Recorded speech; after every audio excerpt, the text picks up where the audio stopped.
শুধু বড়দের বিনোদন না, বাচ্চাদেরও বিনোদনের খুব প্রয়োজন আছে। আর এখন যেহেতু হলিডে টাইম, সো বাচ্চারা অনেক মজা করবে, অনেক জায়গায় ঘুরতে যাবে। স্পেশালি বার্থডে পার্টি বাচ্চাদের অনেক অনেক অনেক পছন্দ। সো এখানে আমি চলে আসছিলাম হচ্ছে আমার ফ্রেন্ডের 2 বাচ্চার বার্থডেতে। সো একজনের 2 বছর, আরেকজনের 3 বছর। ও ভেবেছে যেহেতু একসাথে বাচ্চারা বার্থডে করতে পছন্দ করে, তাই একবারেই করে ফেললো। যাক, আমি আগে আগে চলে এসেছিলাম।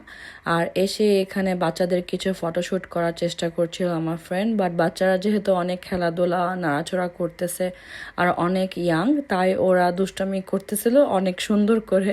এই কারণে আমার ফ্রেন্ড কোনোভাবেই ওদের সুন্দর একটি পিকচার তুলতে পারছিল না।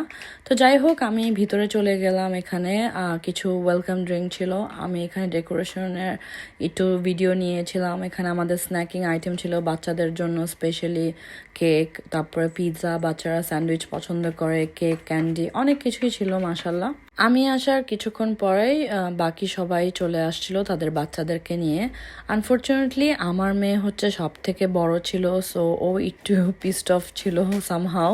বাট এরপরও ফাইনালি সবার সাথে অনেক সুন্দর করে মেলামেশা করছে, খেলাধুলা করছে, আর একসাথে সবাই অনেক ধরনের গেমস খেলেছে। সব বাচ্চারা একসঙ্গে হয়ে এখানে ওদের জন্য গ্রুপ ছবি তোলা হচ্ছিল।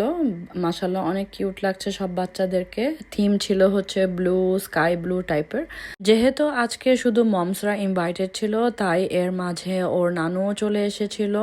এসে ওদের সঙ্গে অনেক সুন্দর সুন্দর সময় কাটিয়েছে, আর আমাদের সঙ্গে অনেক সুন্দর সুন্দর গল্প করেছে আন্টি। খুব ভালো লেগেছে। তো সব কিছু শেষে ছবি তোলার পরে আমরা এখানে সবাই স্ন্যাকিং করা শুরু করে দিয়েছিলাম। বাচ্চারা যখন একসঙ্গে হয় তখন পুরা বাসা মাথায় তুলে। তখন মনে হয় আমরাও ছোটবেলায় কত না জ্বালিয়েছি আমাদের মা বাবাদেরকে। বাচ্চাদেরকে উইশ করার পরে বাচ্চাদেরকে কিছু নাস্তা দেওয়া হয়েছে। ওরা এর মাঝেই খেলাধুলা করছিল, তারপরে অনেক দৌড়াদৌড়ি করছিল বাসার মধ্যে। খুব ভালো লাগছিল দেখতে, বাট অনেক চিল্লাচিল্লিও হচ্ছিল, যেটা আমাদের কানে একটু বেশি লাউড হয়ে গিয়েছিল। বাট কি আর করার, বাচ্চা মানেই হচ্ছে লাউড আর হচ্ছে অনেক খেলাধুলা। আমরা সবাই মমসরা বসে একটু গল্প করছিলাম, আর গল্প করার পরে আমরা একটু একসাথে সবাই ছবি তুলছিলাম। যেহেতু বাচ্চাদের পালা শেষ, এখন আমাদের মমের পালা। সো আন্টিকে দিয়ে আমরা ভিডিও করাচ্ছিলাম, কিছু ছবি তোলাচ্ছিলাম। এরপরে আমাদের ডিনারের সময় চলে আসলো। ডিনার করে তারপরে সবাই আমরা বাসার দিকে রওনা দিয়েছিলাম। যেহেতু আজকে আবহাওয়াটা বাহিরে একটু ঠান্ডা ছিল আর সবাই অনেক দূরে থাকি, তাই সবাই আমরা 10টার মধ্যে আমরা খাওয়া দাওয়া শেষ করে পরে আমরা চলে গিয়েছিলাম। সো সবাই দোয়া করবেন আমাদের জন্য। ইনশাল্লাহ আবার নতুন নতুন ভিডিও নিয়ে চলে আসব। এর মাঝে আমি খাওয়া দাওয়া এনজয় করছি। ভালো থাকবেন সবাই, আর ইনশাল্লাহ আবার দেখা হবে। আল্লাহ হাফেজ সবাইকে।